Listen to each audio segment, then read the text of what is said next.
Bonjour à tous, bonsoir. Merci à vous d'être présents, toujours aussi nombreux, notre public fidèle et des nouveaux ici et là.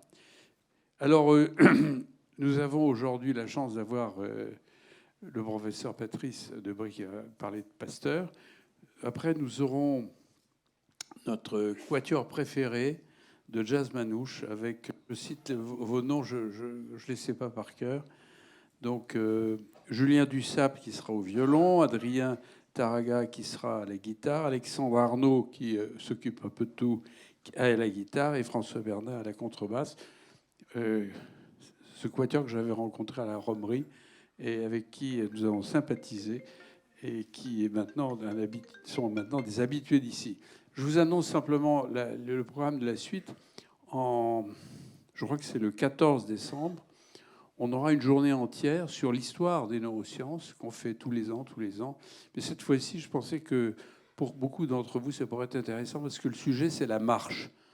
La marche vue au cours du temps. Comment on a appris à découvrir ce qu'était la marche et son fonctionnement. Ensuite, on aura en janvier, on a André Comte-Sponville. Et puis on aura Luc Ferry, enfin d'autres personnes scientifiques, enfin, comme d'habitude, toujours avec nos petits concerts, etc. Alors quelques mots pour introduire mon ami Patrice. Nous le connaissons depuis fort longtemps parce qu'il dirigeait le département d'immunologie. Moi, j'étais avec le département d'immunologie. Moi, j'étais avec le département de neurologie de l'autre côté. On a beaucoup travaillé ensemble. On se connaît très bien. On a été ensemble à l'INSERM dans le CODIR. Alors, Patrice, quelques mots pour que vous le situiez, je le dis très amicalement. C'est quelqu'un qui est très polyvalent, c'est quelqu'un qui a une vision des choses, qui aime parler des choses vues de haut. C'est-à-dire que non seulement il connaît évidemment la médecine, l'immunologie et la recherche en général, notamment sa spécialité, c'était les recherches sur les maladies infectieuses et le cancer, le sida, où il a eu d'ailleurs des responsabilités très importantes à une certaine époque. Mais c'est quelqu'un qui a une vision haute des choses. Et évidemment, le sujet qu'il a choisi, mais qui va très bien dans cette enceinte, c'est Louis Pasteur. Parce que Louis Pasteur, c'est vraiment le symbole de la découverte, quoi. C'est un esprit totalement inventif. Et je pense qu'il va nous expliquer comment et pourquoi il était meilleur que les autres. Pourquoi il y a des types qui font des découvertes, puis d'autres qui en font des petites. Puis il y a des gens qui font des bons dialectiques absolument majeurs dans le domaine de la science. Et j'aimerais savoir ce que tu en penses. J'espère que tu nous diras ça. Pourquoi, qu'est-ce qui était dans la personnalité de Pasteur, qu'est-ce qui a fait qu'il était aussi extraordinaire? Alors, mon cher Patrice, au nom de tout le monde, je te remercie et je propose qu'on applaudisse notre orateur.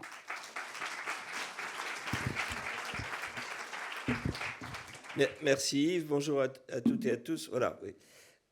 Et merci aussi de venir parcourir ensemble ce que j'appelais les trois villes du Pasteur, et vous allez voir peut-être au cours de cet entretien pourquoi. Voici tout d'abord la toute première expérience connue de Louis Pasteur et qui, d'une certaine manière, donne des indications sur, je dirais, le caractère trempé du personnage. Ses professeurs, nous étions rue du Nome à l'époque, ses professeurs prétendaient qu'il était extraordinairement difficile d'obtenir du phosphore à l'état naturel. Et Pasteur s'est précipité chez un boucher, a acheté des os, les a réduits ensemble, a ajouté de l'acide sulfurique, incubé, filtré, précipité, bref, a obtenu après chauffage des vapeurs de phosphore qui s'est condensé dans l'eau. Et vous voyez que cette manière de rebondir sur les assertions de ses professeurs d'une certaine difficulté allait montrer d'une certaine manière une des premières facettes du caractère du personnage et voir apparaître aussi cette première étiquette bleue pour ceux qui ont visité, vous aurez probablement l'occasion, le musée Pasteur à l'Institut Pasteur. Vous retrouverez sur ces tubes à essai ces étiquettes sur lesquelles il écrivait d'une écriture fine chacun des résultats, et Dieu sait qu'il en a eu dans le courant de sa vie. Alors nous allons le retrouver quelques années plus tard chez Jérôme Ballard. Jérôme Ballard, peut-être peu d'entre vous le connaissent moins, c'est un personnage extrêmement intéressant qui était rentré très tôt à l'Académie des sciences, qui avait découvert le brome à 25 ans et qui avait certaines caractéristiques particulières dans l'apprentissage de la science. Lorsque Pasteur est venu le voir et a réussi à obtenir chez lui un poste qu'on a intitulé à l'époque agrégé préparateur, et j'ai l'habitude de raconter ça, ou je l'ai raconté beaucoup à mes collaborateurs, parce qu'il s'agissait non seulement de faire des expériences, mais de laver par terre, laver la paillasse, laver ses tubes à essai, bref, faire la vaisselle en même temps que de faire de la science. Et Ballard était à ce point passionné de la science qu'il restait volontiers couché chez lui, dans le laboratoire le soir. Il avait une paire de chaussettes dans la poche gauche, il avait volontiers une chemise dans la poche droite de sa blouse. Et ça lui arrivait certaines fois de rester effectivement très tard le soir et peut-être même d'y passer la nuit. Et lorsque Pasteur est arrivé chez Ballard, Ballard lui a dit « Ne comptez pas sur moi pour vous proposer un sujet de recherche et encore moins un sujet de thèse. C'est à vous de le trouver et lorsque j'en serai satisfait, eh bien je vous le dirai. » Alors Pasteur allait rencontrer plusieurs personnages et subir au début l'influence de l'un d'entre eux, qui est un personnage tout à fait remarquable, qui est Laurent, et qui l'a introduit finalement d'une certaine manière à l'intérêt de la chimie et derrière la chimie à l'étude des formes cristallines. Que connaissait-on à l'époque de la chimie et que connaissait-on à l'époque de la chimie chez Ballard? Eh bien, la grande période de la chimie vivait encore à cette période de toutes les qui avaient été professées par Eugène Chevreul, qui s'était en 1823 en fait écrié que finalement tout dépendait de la caractéristique naturelle des éléments et qui, d'une certaine manière, et ça va nous introduire à la problématique qui va suivre, niait très fortement tout l'intérêt de l'agencement et donc des associations et on va dire même plus loin des formes moléculaires. Cela dit, il faut remettre aussi le contexte technologique.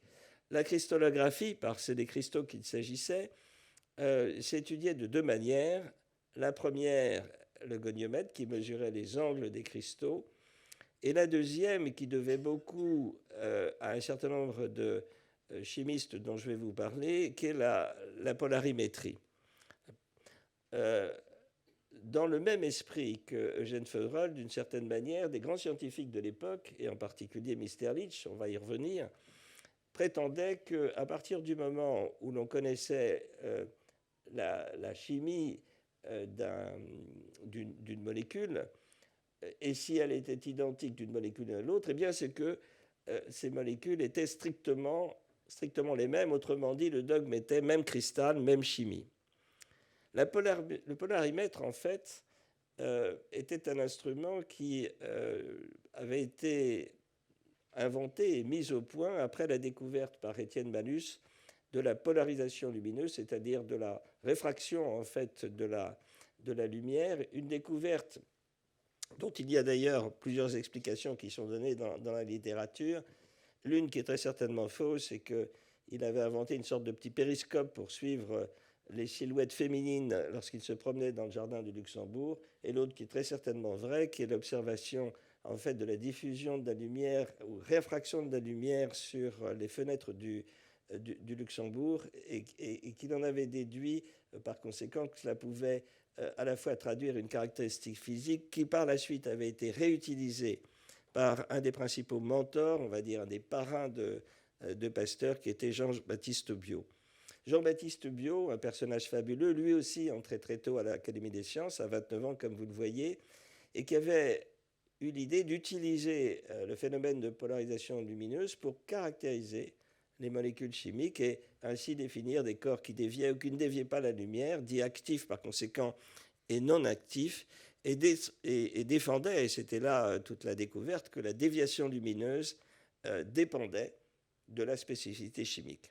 Il faut vous imaginer Pasteur dans son laboratoire avec tous ses grands ancêtres et ces personnages actuels qui étaient autour de lui, en train de se chercher un sujet. Et je crois qu'en fait, c'était là encore dans le caractère de Pasteur de s'adresser à un sujet qui était une énigme scientifique. Et cette énigme portait un nom, en fait, qui était l'énigme dite de Mitscherlich, car le grand savant s'était en réalité posé un certain nombre de questions à propos des différences que l'on observait entre le tartre et le tartre.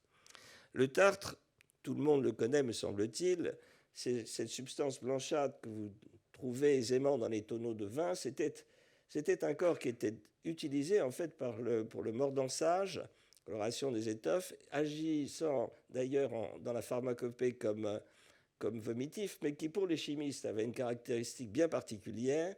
C'était un corps actif d'extrogir, c'est-à-dire qui déviait à droite la lumière. Et il se trouve que le grand Gay-Lussac, en parcourant un jour la campagne d'Alsace et surtout les tonneaux de vin, avait découvert un corps, une substance blanchâtre donc trouvée dans les tonneaux de vin, qui était très particulier car il avait des propriétés chimiques qui étaient strictement identiques à celles du tartre, mais par contre, il en déférait par une propriété physique, c'est-à-dire la déviation. Il n'y avait pas de déviation lumineuse. Et l'énigme, car c'était bien un énigme, posait la question, comment est-il possible que deux molécules qui sont strictement identiques, si l'on suivait tous les dogmes précédents, avaient en fait une polarisation différente. C'est par conséquent des propriétés chimiques identiques, mais des propriétés physiques qui n'étaient pas les mêmes. Et ça remettait complètement en question tout le dogme de la chimie de l'époque. Alors l'expérience est célèbre, je pense que beaucoup d'entre vous l'ont lu dans les livres, c'est peut-être les premières qu'on cite dans les expériences de Pasteur. En fait, il a réussi à travers des cristaux qu'il est arrivé à séparer en étudiant le tartre et le paratartre, à démontrer en fait que le tartre était bien fait de cristaux qui avaient la même, on va dire, structure, inclinaison, facette, alors qu'au contraire, il était, en termes de paratartre, en face de deux isomères différents, c'est-à-dire deux cristaux, pour faire simple, qui ont des facettes différentes. Et pour la première fois, il introduisait donc une notion qui était déjà une découverte considérable, qui était le rôle que représentait la structure, c'est-à-dire la tridimension des corps dans l'espace. Et tout le monde sait aujourd'hui, en tout cas tous ceux qui travaillent avec des corps chimiques, quels qu'ils soient, que la forme des molécules revêt une expérience considérable, et j'y reviendrai tout à l'heure. Mais Pasteur est allé même plus loin, et je dirais que la deuxième découverte est presque aussi extraordinaire, à mon avis, que la première. C'est qu'il a eu l'idée de tester, en l'occurrence, des sucres, et il s'est aperçu que deux sucres différents, lévogir ou dextrogir, n'avaient pas le même goût. Et il en a déduit que, c'était là un point de conclusion qui est tout à fait important, que la structure des corps ne détermine leur fonction. Et quand on sait aujourd'hui ce que sont donc les récepteurs, les ligands, la structure des ligands, la structure des récepteurs, on voit combien c'est important d'avoir d'emblée compris que de la structure dépendaient des fonctions, que ces fonctions n'avaient pas en l'occurrence identifié de récepteurs, mais ces fonctions dépendaient donc des relations structure-fonction qu'il y avait entre les molécules. Alors, nous allons retrouver Pasteur, après ces découvertes, nous étions en 1848, à une époque où la révolution grondait dans les rues et où Pasteur, pour ne pas vous cacher, a fait une très brève apparition dans la rue. En réalité, il est allé sacrifier sur un hôtel de la Patrie à l'époque quelque argent, je crois, mais il est assez vite remonté pour écrire donc ces articles qui font partie des articles les plus célèbres qu'il ait écrits dans sa vie. Mais c'est pour moi en 1949, donc un an plus tard, que se trouve l'expérience que je trouve la plus fascinante, la plus extraordinaire des découvertes de Pasteur, qui continue de poser des problèmes, à mon avis, encore tout à fait passionnants, quel que soit le plan dans lequel on veut bien les prendre, c'est-à-dire à la fois scientifique, philosophique, peut-être même religieux, et qui est la suivante. Représentez-vous Pasteur, il avait eu à l'époque, donc, il était reconnu par ses pairs et il est accueilli à la faculté des sciences de Strasbourg comme suppléant. Après un mariage extraordinairement rapide, dans des circonstances assez cocasses, on va dire, parce qu'il a épousé la fille du doyen qu'il connaissait, je parle aussi bien du doyen que de la fille du doyen assez peu à l'époque, mais dont il avait réussi à obtenir la main. Après donc un mariage assez rapide, mais qui, à ses côtés, a mis Marie, qui toute sa vie a été une femme de soutien pour lui, Pasteur. Pasteur est revenu à la science et il a fait ce qu'il savait faire, c'est-à-dire profiter de tous les corps chimiques qui étaient dans les tiroirs de la faculté des sciences de Strasbourg et étudier la polarisation lumineuse, donc essayer au fond de caractériser par des procédés physiques tous les corps qui se trouvaient à sa portée. Et c'est là où j'en viens à cette découverte que personnellement je trouve absolument remarquable, c'est qu'il a trouvé que tous les corps qui provenaient, on va dire, du vivant, de la vie, c'est-à-dire des molécules biologiques, gomme, huile, albumine, gélatine, fibrine, pour en citer quelques-uns que je vous dis ici, ont des propriétés physiques qui font dévier la lumière. Alors que les corps du minéral, j'en cite quelques-uns aussi, gypse, grenat, pyrite, ne le dévient pas. Et ceci nous montrait qu'il y a une différence moléculaire fondamentale entre la biologie, c'est-à-dire les molécules de l'homme, des animaux ou des plantes, ou au contraire le minéral. Et c'était la première démonstration qu'on arrivait à donner à la vie, au vivant, une caractéristique physico-chimique particulière qui par la suite d'ailleurs s'est étendue, semble-t-il, jusqu'aux atomes. Et ceci, encore une fois, je trouve, interpelle à ce point sur l'identité et l'identification moléculaire entre le minéral et le biologique, que ça ouvre peut-être des océans de réflexion qu'on pourrait partager si vous le souhaitez. Toujours est-il que Pasteur, après cette découverte, encore une fois, une des plus importantes à mon sens, avait tenté de poursuivre par des idées qui sont en réalité tout à fait originales. Et il avait essayé de représenter, de refaire l'inverse de la vie, c'est-à-dire de faire germer et pousser des plantes avec des rayons solaires inversés qui étaient donc réfléchis sur un miroir. Bien entendu, ni vous ni moi n'allons trouver l'inverse de la vie, ou l'envers de la vie.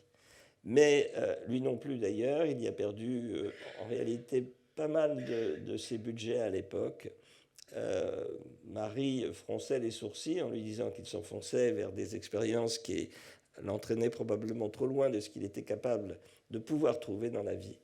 Et il a su effectivement probablement s'arrêter à temps, mais les expériences étaient intéressantes. Et en ce qui concerne la symétrie, vous voyez que c'est seulement en 1971 qu'on a réussi pour la première fois à refaire une photosynthèse asymétrique et par conséquent, chimiquement, à refaire des molécules caractéristiques du vivant. Alors après ces résultats, si vous me suivez pas à pas, qui ont consisté d'une part à montrer le principe de la symétrie moléculaire et donc l'idée de cette science, cette nouvelle science qu'allait être la stéréochimie, une science, je dirais, moléculaire dans l'espace, qui est un point absolument capital, montrer également l'importance qu'ont la structure sur les fonctions, et ensuite démontrer que la vie est asymétrique. Nous avons trouvé Pasteur en 1854, qui est doyen à Lille. Lille, à l'époque, vivait beaucoup, vit peut-être encore d'ailleurs, de la distillerie et en particulier donc de la fabrication d'un certain nombre d'alcool. Et il se trouve que cette ville, et pas seulement cette ville, les industries de cette ville avaient à l'époque d'énormes difficultés, et ceci venait très vraisemblablement de la qualité dans laquelle, et de la manière dans laquelle était faite la distillation à l'époque. Et ces distillations entraînaient très souvent des alcools frelatés de mauvaise qualité, avec des vapeurs extrêmement désagréables qui s'échappaient des cuves et qui rendaient extrêmement difficile l'exportation et avait mis à bas un certain nombre d'industries dans cette ville. Pasteur, donc, était un de ses doyens dans ce qu'on pourrait appeler aujourd'hui une sorte d'IUT, en tout cas extrêmement tourné vers l'expérimentation. Il avait l'habitude de faire des cours, mais en même temps, il expérimentait sur table. Et à la fin d'un de ses cours, il y a un jeune garçon qui s'appelle Émile Bigot, qui suivait attentivement le cours au premier rang, qui se lève, qui va voir le doyen et qui lui dit, écoutez, monsieur le doyen, mon père m'a chargé de vous demander si vous ne pourriez pas nous aider, vous qui êtes chimiste, à mieux comprendre ce qui est en train de passer dans la distillation défectueuse de son industrie. Pasteur a hésité, à vrai dire, parce que les fermentations n'étaient pas au premier chef ses intérêts, mais nous allons retrouver le personnage. Dès qu'il s'agit d'une nouvelle énigme, un nouveau problème, il est prêt à s'y plonger. Et que savait-on? Que savait-on de la fermentation à l'époque? Lavoisier, dont on avait dit un jour que la République n'avait pas besoin de savants et qui avait été, comme vous le savez, à l'origine d'une fin malheureuse, comme c'est ceux qui l'avaient suivi, Gay-Lussac et Thénard, s'était emparé du problème avec une formule qui n'était pas scientifiquement valable en réalité et qui bypassait un certain nombre de résultats expérimentaux. Il avait dit que si l'on met sur une balance de sucre d'un côté, on va retrouver de l'autre côté un poids équivalent en alcool et gaz carbonique. Mais une formule de ce type, mise en place pour la fermentation, avait, si je puis dire, une particularité évidente. Où est le ferment et que fait le ferment? Pour Lavoisier, pas de ferment, pas besoin.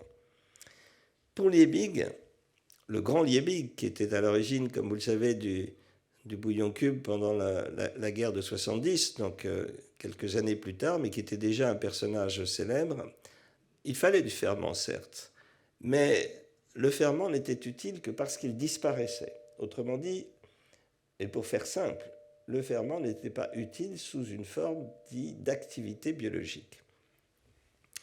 Pasteur, donc, s'est adressé à cette problématique et il va assez rapidement, à la fois par les procédés physiques d'activité rotatoire et puis également, il faut le dire, par la mise au point de culture par la suite, montrer en fait que les ferments sont un micro-organisme, mais mieux encore, parce qu'ils déviaient la lumière, et on va retomber sur l'activité moléculaire des corps du vivant, des corps de la biologie.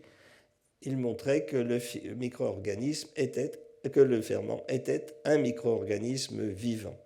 Et que par conséquent, eh bien, vous l'imaginez, vous comme moi, plongé dans ce nouveau domaine qu'il introduisait, qui était en fait la microbiologie. La chimie avait ouvert les portes, ou lui avait ouvert les portes de cette science qui est la microbiologie. Et c'est là où j'entame peut-être la deuxième vie de Louis Pasteur et de le faire passer du chimiste qu'il était et des découvertes qu'il avait faites à celles qui allaient concerner par la suite la microbiologie. Alors, il allait successivement décrire tout un certain nombre de fermentations, la fermentation lactique en réalité d'abord, puisque c'était elle qui était responsable de la distillation défectueuse, puis la fermentation alcoolique. Il allait décrire un certain nombre de germes, et peut-être le plus extraordinaire, à mon sens, c'est le vibrion butyrique, dans lequel une observation entre lame et lamelle et sous un microscope lui montrait que quand les microbes, c'est-à-dire quand les vibrions étaient en périphérie et par conséquent en contact de l'air, ils devenaient immobiles, alors qu'au contraire, ils bougeaient en partie centrale. Et c'est à la découverte de ce concept donc de la vie avec air ou sans air, la vie aérobiose ou anaérobiose, et l'importance que cela avait pour les microbes. Pasteur, entraîné alors à travers la fermentation et dans ses caractéristiques, je dirais, les plus scientifiques, puisque à la fois il retournait à à de la chimie microbiologique, on va dire, et de l'autre à la découverte à la fois d'un certain nombre de microbes et d'un certain nombre de phénomènes, y compris par de la putréfaction. Pasteur allait ensuite passer à ses applications. Vous savez que toute sa vie, il aimait ce passage, ce va-et-vient continuel qui est absolument passionnant pour un scientifique quand on sait le faire, parce que c'est pas si simple que ça, de passer des découvertes fondamentales vers des applications.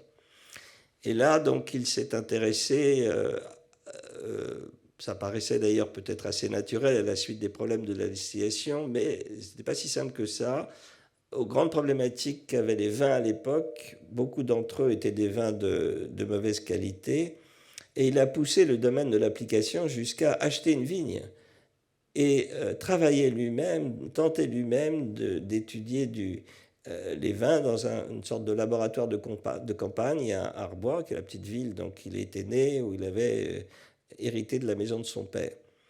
Et là, il a étudié beaucoup des caractéristiques des vins frelatés, il a étudié le rôle des mous, le rôle de la filtration, le rôle des sucres, mais surtout, c'est là où il a découvert ce phénomène, et plutôt cette utilisation ou cette pratique que beaucoup d'entre vous connaissent, et qu'il a appelé d'ailleurs lui-même la pasteurisation. Alors, le fait de pouvoir éviter ces distillations de mauvaise qualité sont très anciennes en fait. Il y a eu des tas de tentatives différentes avec de la résine, de l'aromate, du vinaigre, des sucres, etc. pour tenter d'avoir des vins, en particulier de bonne qualité. Vous savez que les vins font partie quand même de la civilisation, et beaucoup de gens s'étaient pensés sur l'intérêt d'avoir des vins de bonne qualité. Et peut-être un des ou deux des découvreurs qui ont précédé Pasteur et qui, vous allez le voir, ont entraîné des discussions avec lui sont l'un d'entre eux, Appert. Appert était mort à l'époque où je vous parle, mais enfin où nous parlons en 1863, mais il avait lui-même montré que le chauffage pouvait en fait donner au vin la qualité recherchée. Et donner aux aliments, pardon, l'activité recherchée, c'est à l'origine donc des conserves. Et un scientifique de l'époque, Verniette-Lamotte, avait utilisé plus précisément les procédés d'Appert pour traiter ce qu'on appelait les maladies des vins. Vous allez me dire, tout était donc découvert, puisque Appert avait découvert le rôle du chauffage pour conserver les aliments, et que Verniette-Lamotte l'avait appliqué à la conservation des vins. En réalité, Pasteur est quelqu'un qui est avant tout un expérimentateur de génie, et il a cherché effectivement quelles étaient les conditions expérimentales exactes pour arriver à entraîner ce qui était donc cherché à l'époque, c'est-à-dire la disparition des maladies des vins. Et pour cela, il a trouvé qu'il fallait un chauffage entre 60 et 100 degrés, sans air, donc deux caractéristiques, le chauffage et l'anaérobiose. Et c'est ce procédé qui, breveté, a été à l'origine de la pasteurisation. On peut imaginer que, à l'époque, d'abord, certains n'ont pas cru, ensuite beaucoup l'ont critiqué, et surtout Verniette-Lamotte a revendiqué le procédé en disant qu'il avait tout découvert et qu'il ne voyait pas pourquoi c'était Pasteur qui en tirait les bénéfices. Et puis est arrivé là-dessus des critiques peut-être encore plus importantes que ces débats scientifiques, qui étaient ceux des œnologues, qui disaient, mais attendez, le vin pasteurisé, c'est épouvantable, ça n'a un très mauvais goût, et par conséquent, ce n'est pas un procédé qui est applicable pour les buveurs de vin. Pasteur, vexé, fâché, a demandé, comme il avait souvent l'habitude de le faire, ou qu'il aura l'habitude de le faire par la suite, qu'une commission s'empare du sujet. Et cette commission a conclu, en fait, une commission d'œnologues, que la qualité du vin était strictement identique, et par conséquent que ce procédé pouvait, et a été d'ailleurs utilisé pour prévenir les maladies des vins. En réalité, vous savez que la pasteurisation du vin a été largement abandonnée au profit du lait ou de tas d'autres procédés alimentaires, mais toujours est-il que c'était donc une de ces premières découvertes appliquées à vin. Je vais m'étendre assez rapidement sur la pasteurisation industrielle par la suite, parce que certes, Pasteur en 66, comme vous le voyez là-dessus, s'est intéressé au vinaigre. Le point le plus intéressant est le rôle joué par le Mycoderma aceti, qui est donc, avait cette caractéristique de pouvoir produire le vinaigre. Intéressant parce que là encore, il s'est disputé avec les Big qui prétendaient le contraire. Et il y a des expériences fameuses sur lesquelles je passe rapidement, mais qui démontraient effectivement le rôle, on va dire, biologique du Mycoderma aceti. Au passage, il a découvert la contamination par des anguillules, du vinaigre. Et nous allons sauter 4 ans, nous nous trouvons en 1870. On va passer à ce que Pasteur appelait lui-même la bière de la revanche, car travaillant sur la bière, eh bien, c'était une revanche sur l'Allemagne. Vous savez combien il a mal pris, beaucoup des Français à l'époque d'ailleurs, l'occupation d'un certain nombre des provinces Alsace et Lorraine, et combien surtout il avait mal ressenti la défaite de l'Allemagne. Il avait d'ailleurs à cette occasion rendu la plupart de ses diplômes aux Allemands qui lui avaient été reconnus. Sur la bière, je passe rapidement, qui se passe toujours par 2 étapes, le maltage d'un côté, le brassage de l'autre, le rôle de la température, simplement pour dire que, alors que les Français finalement ne s'étaient pas rendus compte de l'importance que pouvaient avoir ces techniques de prévention des maladies de la bière, c'est les Danois, et principalement l'industrie Carlsberg et l'industriel Jacobsen, qui ont reconnu en fait les résultats à l'époque qu'avait trouvé Pasteur, qui l'ont d'ailleurs par la suite érigé une statue. Pasteur était devenu absolument célèbre au Danemark à l'époque. Je vais passer aussi sur la génération spontanée, mais parce que c'est un point qui a été largement débattu par beaucoup de gens, et vous vous souvenez sans doute que de ces débats, je vous en dirai un mot rapide, qu'il a eu avec Pouchet. Je trouve intéressante cette phrase qu'on retrouve, car il est parti au fond sans a priori. Il disait, tout à fait au début, avant de se lancer dans l'aventure de la recherche, je la cherche, la découvrir depuis 20 ans. Je ne la juge pas impossible.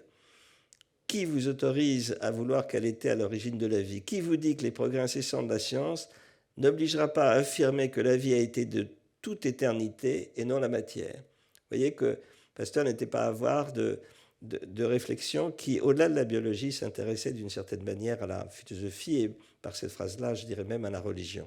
Très rapidement, je saute sur les générations spontanées pour vous rappeler simplement que Pouchet, entre autres, avait écrit une lettre où il avait émis l'idée que les microbes pouvaient se produire spontanément. Pasteur est arrivé à démontrer avec toute une série de techniques, et en particulier avec l'invention de ces tubes à essai à colle de cygne, à pouvoir montrer que les microbes ne se trouvent pas partout exactement de la même manière, et qu'il n'y a pas en réalité de génération spontanée des microbes, mais tout simplement de la contamination. Et ça me fait entrer dans cette troisième vie. La troisième vie, c'est ce que je vais appeler le Pasteur médecin, et pourtant il n'était pas médecin, mais il a fait de la médecine. Alors, que savait-on à l'époque sur les maladies infectieuses? Eh bien, depuis très longtemps, il y avait sur l'origine des maladies infectieuses toute une série d'explications, les unes, comme vous voyez, telluriques, les autres religieuses.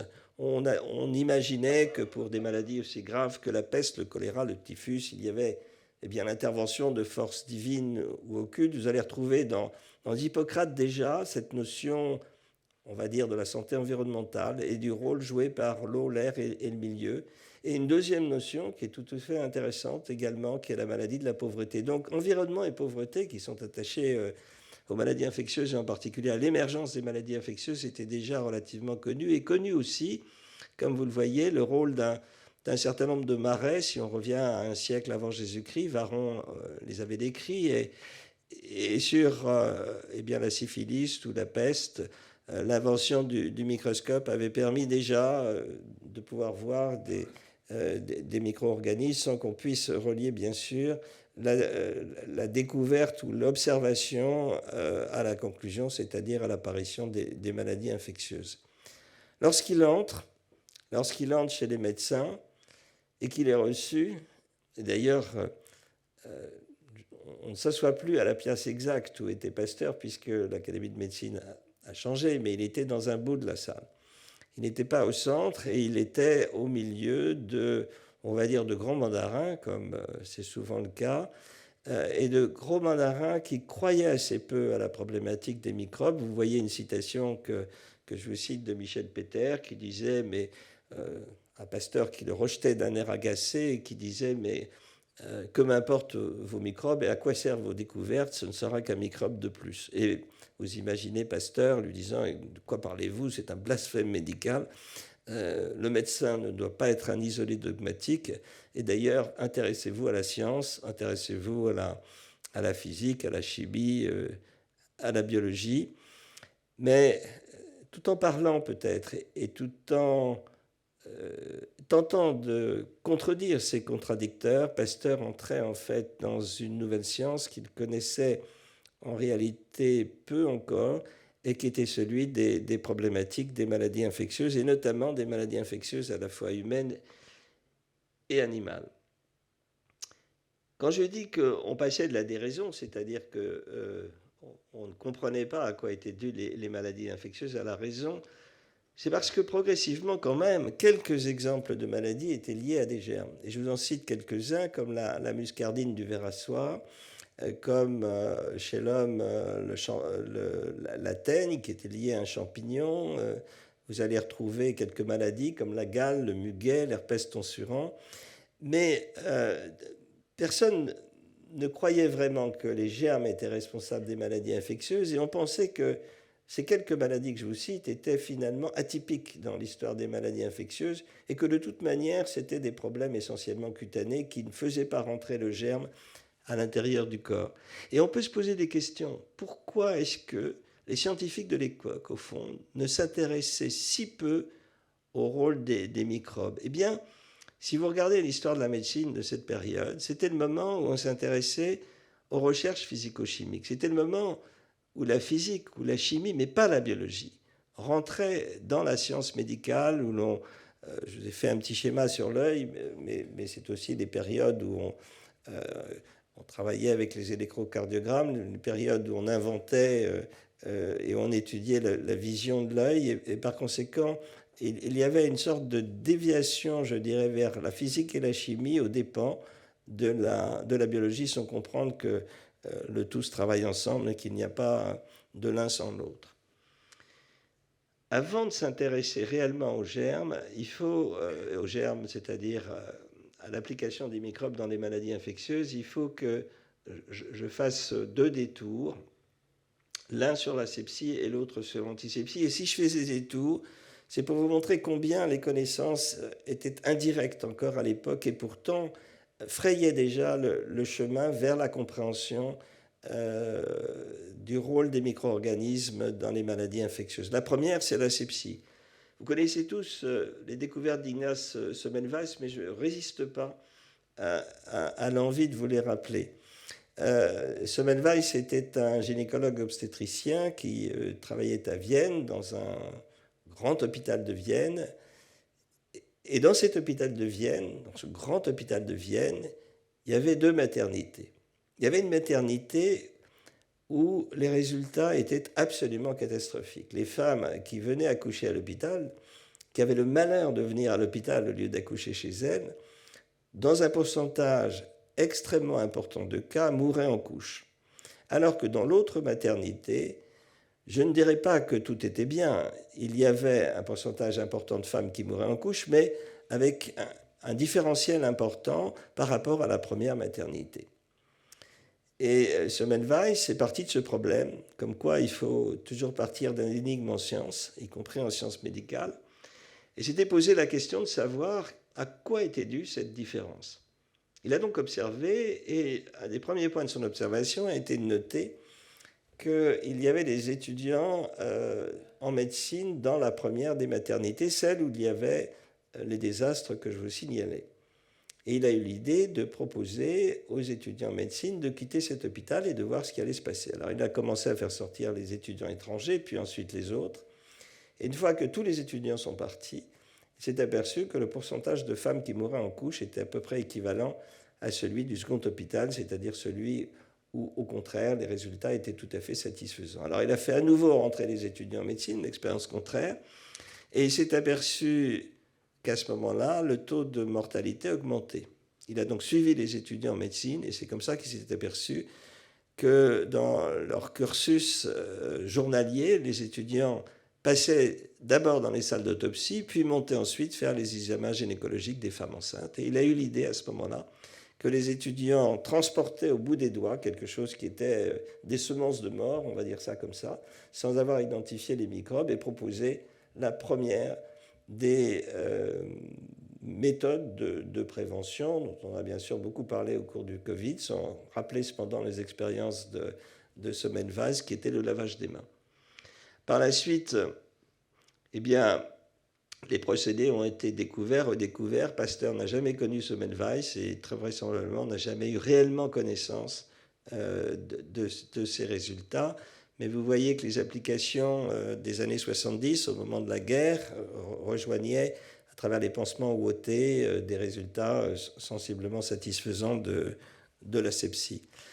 L'antisepsie, je passe aussi rapidement, mais c'est aussi une méthode indirecte découverte par Lister avec des applications de pansement fédiqué et qui, dans 5 articles à lui tout seul, a montré qu'effectivement, il était capable, par pulvérisation par spray d'acide phénique, de supprimer les complications infectieuses. Il faut que vous représentez ce que c'était que la chirurgie de l'époque, absolument une chirurgie du Moyen-Âge, avec des chirurgiens opérés avec des blouses crasseuses, avec des bistouris entre les dents. La famille était autour du malade, tout le monde criait, tout le monde pleurait, il y avait peu d'air, et de toute manière, les salles d'autopsie étaient juste à côté de l'endroit où on opérait les patients. Eh bien, il y a eu une résistance farouche à l'idée, aux idées de pansement antiseptique. 2 méthodes indirectes, la sepsie, l'antisepsie, avant que on ne s'intéresse réellement à démontrer que les maladies infectieuses étaient liées à des germes. Et je vais vous montrer en 4 expériences de Pasteur comment il est arrivé à finalement des découvertes tout à fait extraordinaires. Avant Pasteur, on avait rapproché les bactéries, ou certaines personnes, dont Daven en particulier, rapprochaient les bactéries des complications infectieuses. Mais 2 séries de scientifiques avaient prétendu le contraire. Jaillard et Lopia d'un côté, qui avaient montré que si on éculait du sang charbonneux aux malades, pris par sang charbonneux pris dans des animaux qui étaient des animaux qui avaient attendu un certain temps, on ne voyait plus de bactéries dans le sérum, dans le plasma dans le sérum qui était injecté, et par conséquent que ce n'étaient pas les bactéries qui étaient responsables du charbon. Le charbon était une maladie, vous connaissez, l'anthrax, une maladie catastrophique entraînant une mortalité importante des troupeaux à l'époque. Et Paul Bert, un deuxième scientifique, avait fait périr le charbon, lui, par oxygène comprimé, et n'observant plus de bactéries, prétendait que les bactéries n'étaient ni la cause, ni l'effet nécessaire à l'obtention de la maladie. Pasteur, eh bien, vous allez retrouver à nouveau, vous êtes devant une énigme, des gens prétendent le contraire, et il a voulu prouver à son tour que c'était bien les bactéries qui étaient responsables des maladies infectieuses. Et il l'a montré, donc je vais partir sur 4 expériences. La première expérience, qui est tout à fait remarquable, il l'a montré par une expérience des dilutions. Il a pris du sang d'un animal infecté et il l'a dilué 1 fois, 2 fois, 3 fois, 10 fois, 100 fois, 1000 fois, 1 million de fois, et ainsi de suite. Mais le point caractéristique est qu'entre chaque dilution, il remettait le sang à l'étuve 24 heures de manière à ce que les bactéries prolifèrent, si bien qu'en fin de course, le plasma initial ou le sang initial avait été considérablement dilué, tandis que les bactéries, au contraire, avaient envahi le flacon et, à tous les coups, entraînaient la mort. Cette expérience de direction est tout à fait célèbre. Elle a été faite au même moment par Robert Koch, en fait avec deux milieux légèrement différents. Les deux savants, bien entendu, ont revendiqué chacun d'entre eux la paternité de la démonstration, mais il valait mieux la démontrer deux fois qu'une. Toujours est-il que c'était bien la démonstration que les microbes étaient responsables des maladies infectieuses. Le deuxième, je vous avais dit qu'il y avait auprès de Jaillard et Leclerc des expériences contradictoires. Et Pasteur, en fait, a réussi à démontrer qu'avec une même symptomatologie, c'est-à-dire en l'occurrence la mort, les causes pouvaient être différentes. Et c'est là où il montre qu'on pouvait mourir du charbon, mais aussi par un autre microbe qui est le vibrion septique. Et puis la troisième expérience, que je trouve personnellement tout à fait extraordinaire, est l'expérience suivante. Je ne résiste pas à vous la raconter non plus. Je l'ai appelée la poule de Colin. Colin était un de ces académiciens, un médecin, vétérinaire entre autres, qui était un des grands détracteurs de Pasteur. Qui, chaque fois que Pasteur disait quelque chose, il disait le contraire. Ils se sont énormément disputés. Et Paulin avait dit et prétendu que Pasteur avait prétendu que le charbon, le microbe dont je vous parlais tout à l'heure, de l'anthrax, ne pouvait pas se transmettre aux poules. Et Colin l'a prétendu qu'il croyait à l'inverse et qu'il était tout à fait sûr de lui. On pouvait parfaitement transmettre le charbon aux poules. Et Pasteur lui a dit, écoutez, cher ami, si vous êtes si calé, moi je vais vous aider à faire votre expérience, je vais vous donner du bacille de charbon, vous allez me démontrer que vous êtes capable d'infecter les poules. 3 mois se passent, et lorsqu'il se retrouve après les vacances, Pasteur se tourne vers Colin et lui dit, alors Colin, ces poules, elles sont mortes? Et Colin lui dit, écoutez, je suis tout à fait confus, en fait, j'ai fait 1 fois, 2 fois, 3 fois l'expérience, ça n'a pas marché, et puis la 4e fois, les poules ont été mangées par un renard, par conséquent je me suis arrêté là. Et Pasteur lui a dit, mon cher Colin, vous êtes un âne. Moi, je vais vous montrer qu'on peut effectivement, après avoir dit que le contraire précédemment, qu'on peut transmettre la maladie aux poules. Et quelques semaines plus tard, Pasteur arrive à l'Académie de médecine, il faut vous représenter le grand pupitre, il arrive avec 3 cages. Et il va les poser sur le pupitre du président. Colin était devant lui, et dans la première cage, il sort la première poule, et Colin lui dit, voyez, elle n'est pas morte, puisqu'elle caquette très gentiment. Et Pasteur lui dit, écoutez, Colin, moi je sors toujours les contrôles avant les résultats expérimentaux. Donc je vais vous montrer la deuxième. La deuxième poule caquette très très bien sur la table, elle gambate, etc. Et Colin lui dit, voyez, celle-là, elle n'est pas morte. Non, dit Pasteur, mais je vais vous montrer la troisième. Et la troisième était morte. Et Colin dit, bien alors, Pasteur, comment est-ce que vous avez réussi à la faire mourir? Et Pasteur lui a dit, écoutez, c'est très simple. J'ai pris la poule, je l'ai inoculée avec le germe, j'ai plongé la poule dans l'eau froide et en diminuant la température du corps, à ce moment-là, la maladie se déclare. Et c'est ce que vous avez tous les hivers quand vous attrapez des rhumes. Il suffit de modifier l'environnement, la température du corps en l'occurrence, pour arriver à rendre un germe qui n'était pas un germe pathogène, arriver au contraire à induire une pathogénicité. Il a par là même découvert qu'on pouvait être porteur sain. Et la 4e expérience, eh bien, c'est une expérience de commande par le ministère de l'Agriculture, car le fameux charbon que je vous décrivais tout à l'heure continuait d'entraîner des désastres, alors que pourtant les paysans enterraient les animaux qui étaient morts très profondément sous la terre. Et personne ne comprenait ce qui se passait, puisque si on enterrait les animaux très profondément sous la terre, évidemment, les sources du germe y étaient, et par conséquent, pourquoi diable est-ce qu'à la surface, les animaux continuaient de mourir? Et Pasteur, sous la demande donc, du ministère de l'Agriculture, s'est rendu à Chartres, dans un des champs de Chartres, et il se promène dans ce champ, essayant de comprendre, et tout d'un coup, il donne un coup de pied dans une motte de terre, et il voit un ver de terre. Et il se dit, mais j'ai tout compris. Il se précipite à son laboratoire, il prend le ver de terre, il écrase le ver de terre entre l'âme et la mêle, il prend l'ensemble et il le met dans la culture, et il trouve des germes. Et pourquoi cette 4e expérience est magnifique? C'est parce qu'il avait découvert les vecteurs animaux, et qu'il y avait à la fois les animaux réservoirs et les vecteurs. Et je vous rappelle le rôle de beaucoup des collaborateurs de Pasteur par la suite qui ont démontré combien les insectes pouvaient en fait transmettre des germes pour passage d'une espèce animale à l'homme. 4 expériences donc qui, à mon avis, ont fait avancer d'un pas considérable la problématique des maladies infectieuses, démontrer que c'était dû à des germes, démontrer que plusieurs germes peuvent donner les mêmes symptômes, démontrer qu'il y a des porteurs sains et que les modifications expérimentales peuvent induire une pathogénicité, et terminer en montrant qu'il y a des animaux vecteurs et des sources et des réservoirs. Rapidement, pour terminer, un mot sur les vaccins. Et d'abord, on va débuter par une sorte de controverse, puisque le rôle de Pasteur, en fait, dans la prévention du choléra des poules est relativement controversé. Non pas que son équipe entière n'ait pas joué un rôle absolument considérable, mais le rôle lui-même qu'il aurait joué est discuté par certains. Il y a une explication, en effet, qui a été fournie notamment par Duclos, qui est le premier élève de Pasteur, sur un phénomène qui aurait été observé par Pasteur lui-même et qui est le suivant.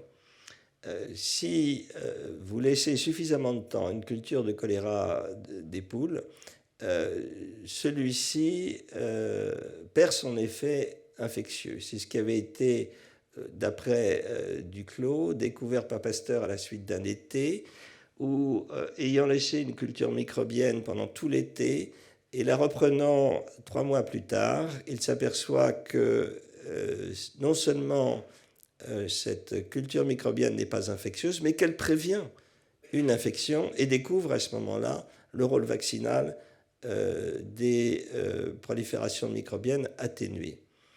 En réalité, si on revient page par page, expérience par expérience, sur ce qu'a décrit Pasteur à cette période-là, on peut avoir un doute, car Pasteur n'en parle pas pendant très longtemps.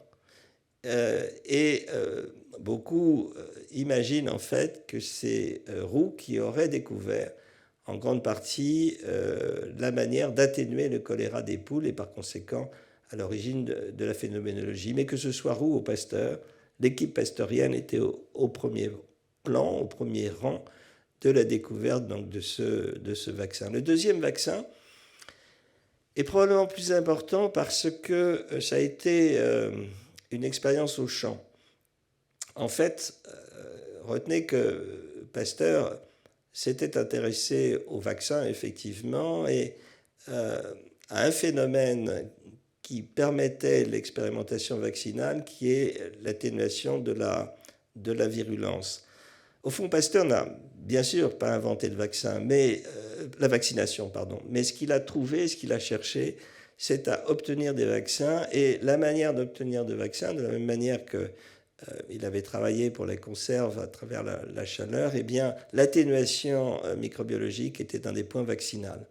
Il avait réussi, à la suite d'expériences qui cherchaient à contredire, en fait, les assertions d'un de ses collègues de l'époque qui était Toussaint, qui prétendait qu'il avait obtenu un procédé expérimental qui permettait de vacciner les animaux contre le charbon, la même maladie dont je vous parlais tout à l'heure. Pasteur, à son tour, a fait un certain nombre de découvertes tout en critiquant celle de Toussaint. Et vous voyez qu'il n'hésitait pas à le critiquer fort. Il écrivait, quand on accuse d'avoir fait 250 expériences, c'est qu'on a mal expérimenté plus de 249 fois. Et fort de cette critique, il a repris en fait les idées de Toussaint, mais il a réussi à savoir exactement la fraction, enfin la manière de pouvoir empêcher les bactéries de sporuler, par conséquent, avec une zone étroite de température, de pouvoir servir de vaccin. Si je cite cette expérience, qui est d'ailleurs très connue, c'est que beaucoup des gens à l'époque l'ont critiqué, ont prétendu que ce vaccin n'était pas efficace. Et il y a eu une grande expérience qui a été faite au champ, à Pouilly-le-Fort plus précisément, où à ce moment-là, Pasteur a été conduit à expérimenter en grand sur une 60aine d'animaux séparés en plusieurs lots, les contrôles d'un côté, les vaccinés de l'autre, avec des journalistes, avec un aéropage de personnes qui venaient autour. Et au moment de faire l'injection, Pasteur a eu un doute et s'est demandé si finalement le procédé qu'il avait mis au point était suffisamment efficace. Alors il s'est retourné vers ses collaborateurs, Roux et Chamberlain en particulier, et en fait il a décidé d'utiliser un procédé, non pas qu'il avait mis au point lui, mais qu'avaient mis en fait Roux et Chamberlain au point. Et l'injection se passe, et quelques temps plus tard, il y a quelques animaux parmi les vaccinés qui deviennent malades. Pasteur est absolument furieux. Et il accuse ses collaborateurs en leur disant « Vous m'avez mis dans l'erreur, j'ai été obligé de prendre finalement votre procédé vaccinal, mais vous avez voulu ruiner mon laboratoire en voulant de la sorte, en proposant de la sorte un vaccin qui en fait n'avait pas été expérimenté suffisamment. » Mais lorsque, quelques jours plus tard, on s'est aperçu qu'effectivement les vaccinés étaient tous debout, eh bien à ce moment-là, Pasteur a revendiqué les résultats et s'est attribué donc toute la victoire du procédé. La rage, vous le connaissez tous. Ce qui est tout à fait remarquable dans la rage, c'est qu'on s'adresse alors à une vaccination thérapeutique. On n'est plus dans la prévention de l'infection, on est dans la vaccination qui prévient la maladie. Et cette idée, souvent les gens ont du mal à le comprendre, combien il y a en fait des vaccins qui empêchent la transmission du germe et d'autres qui empêchent l'apparition de la maladie. En l'occurrence, dans le cas présent, c'était une vaccination thérapeutique. Ce que Pasteur a trouvé avant d'arriver au vaccin et qui était tout à fait remarquable était l'idée que de passage en passage, il arrivait par inoculation cérébrale à avoir ce qu'il ignorait être un virus, en tout cas un germe, supposant que c'était un germe qu'il ne voyait pas, qui était de plus en plus virulent et qu'alors un germe hyper virulent, une fois atténué, représentait un vaccin remarquable. 85, c'est l'année de Mester et par la suite, bien vous savez combien ça a eu un retentissement. Et Pasteur a souvent dit à l'époque que s'il avait choisi la rage, qui n'était pas un énorme problème sanitaire, même s'il y avait des mordus qui en mouraient, c'est à cause de cet aspect communication sur le grand public qui jouait un rôle considérable pour mieux connaître le vaccin. Et je termine très rapidement pour vous raconter, s'il me reste une minute, une des dernières découvertes de Pasteur, qui est la guerre bactériologique, et qui en fait a montré à l'époque qu'il y avait un problème en Australie, c'est qu'il y avait beaucoup de lapins, il y avait une pullulation des lapins, et les Australiens avaient fait passer dans les journaux de l'époque un message en disant qu'ils cherchaient à connaître un procédé qui pouvait tuer les lapins. Et quand Marie, un soir, lit cette nouvelle dans le journal Le Temps à Pasteur, Pasteur dresse l'oreille et réécrit au journal en disant « Écoutez, moi je sais comment tuer les lapins ».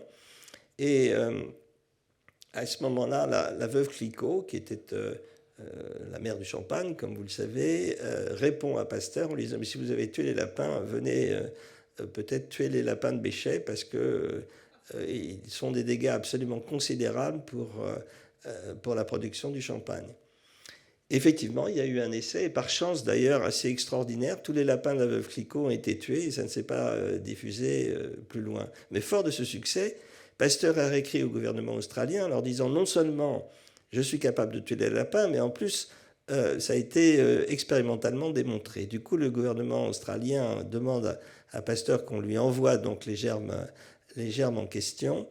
C'est Adrien Loire, qui est le neveu de Pasteur, qui va prendre le bateau et arriver en Australie, comme vous l'imaginez à l'époque, un mois plus tard, ayant soigneusement entretenu pendant le trajet les germes en question. Mais quand il est arrivé en Australie, eh bien, le gouvernement a mensongé, et le gouvernement de gauche qui voulait tuer les lapins avait été remplacé par un gouvernement de droite qui ne voulait plus tuer les lapins, si bien que Adrien Loire, troublé avec ces germes, a créé le premier Institut Pasteur d'Outre-mer.